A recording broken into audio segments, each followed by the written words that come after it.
வணக்கம். இன்னைக்கு நம்ம வீடியோல டேஸ்டியான, ஹெல்தியான திணை அரிசி ஆப்பம் செய்ய போறோம். இந்த ஆப்பம் பண்றதுக்கு என்னென்ன பொருள்லாம் தேவை, இதை எப்படி பண்ணலாங்கிறத வாங்க வீடியோக்குள்ள போய் பார்க்கலாம். இப்போ நம்ம இந்த ஆப்பம் பண்ணுறதுக்காக வந்து 1 கப் அளவுக்கு வந்து திணை அரிசியை வந்து எடுத்து வச்சுருக்கேன். அதாவது 250 கிராம் அளவுக்கு வந்து திணை அரிசி வந்து எடுத்து வச்சுருக்கேன். இது கூடவே வந்து 1 டீஸ்பூன் அளவுக்கு வெந்தயம், 2 டேபிள் ஸ்பூன் அளவுக்கு கருப்பு உளுந்து எடுத்து வச்சுருக்கேன். உங்கள்கிட்ட எந்த உளுந்து இருந்தாலும் நீங்கள் 2 டேபிள் ஸ்பூன் அளவுக்கு வந்து எடுத்துக்கோங்க. இப்போ நம்ம எடுத்து வச்ச எல்லா பொருளையுமே நம்ம வந்து ஒன்றா சேர்த்துட்டு நல்லா வாஷ் பண்ணி நம்ம ஊற வச்சிடலாம். நான் இன்றைக்கி கருப்பு உளுந்து எடுத்துருக்கிறதுனால கருப்பு உளுந்தை மட்டும் தனியாக ஊற வச்சுக்கிறேன். நீங்கள் வெள்ளை உளுந்து எடுத்தீங்க அப்படின்னா எல்லாத்தையும் ஒன்றாவே சேர்த்து நம்ம வந்து ஊற வச்சிடலாம். குறைஞ்சது ஒரு 4லேருந்து 5 மணி நேரத்துக்கு வந்து நல்லா வந்து ஊற வச்சு எடுத்துக்கோங்க. இப்போது திணையையும் வெந்தயத்தையும் நான் வந்து ஒன்றா சேர்த்து வந்து நல்லா கழுவிட்டு வந்து ஊற வச்சு வந்து எடுத்து வச்சுருக்கேன். 4 மணி நேரத்துக்கு நல்லா வந்து ஊறி வந்துருச்சு. இது கூடவே நம்ம ஊற வச்ச உளுந்தையும் நம்ம வந்து சேர்த்துடலாம். நான் இன்றைக்கி கருப்பு உளுந்துங்கிறதுனால தனியாக ஊற வச்சு அதை தனியாக வந்து தோலெல்லாம் நீக்கிட்டு சேர்த்துக்கிறேன்.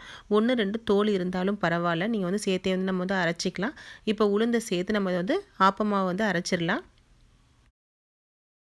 இப்போ நம்ம இந்த திணை அரிசி கூட சேர்த்து அரைக்கிறதுக்காக 2 கப் அளவுக்கு நான் வந்து சாதத்தை வந்து பழைய சாதத்தை எடுத்து வச்சுருக்கேன்.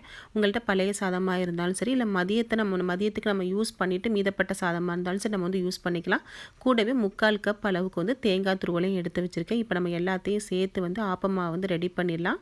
ஃபஸ்ட்டு நம்ம எடுத்து வச்சுருக்க 2 கப் அளவுக்கு வந்து சாதத்தை நம்ம ஃபஸ்ட்டு கிரைண்டரில் சேர்த்துட்டு ஒரு 5 நிமிஷத்துக்கு வந்து நல்லா நைஸாக வந்து ஓட விட்டுடலாம்.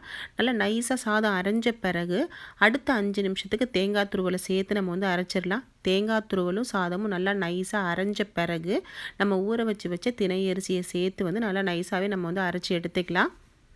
1/2 மணி நேரத்துலேயே நம்ம சேர்த்த திணை அரிசி, சாதம், தேங்காய் எல்லாமே நல்லா நைஸாக அரைஞ்சி நல்லா சூப்பராக மாவு ரெடி ஆகிடும். இப்போ வந்து அரைச்சி எடுத்தாச்சு.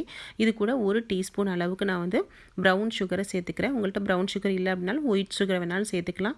கூடவே தேவையான அளவு உப்பையும் சேர்த்துட்டு நல்லா வந்து மாவை வந்து கரைச்சிக்குவோம். நம்ம வந்து இந்த சுகரை சேர்த்து செஞ்சோம் அப்படின்னா ரொம்பவே நமக்கு வந்து சாஃப்டாகவும் அதே சமயம் வந்து நமக்கு சாப்பிட்றதுக்கு நல்ல டேஸ்ட்டாகவும் நமக்கு வந்து இருக்கும். இப்போ நல்லா மாவை கரைச்சி வச்சுட்டு ஒரு மூடியை போட்டுட்டு ஒரு நாள் ஃபுல்லாக ஒரு நைட் ஃபுல்லாக நம்ம வந்து குறைஞ்சது ஒரு 8 மணி நேரத்துக்கு நல்லா வந்து புளிக்க விட்டுருங்க.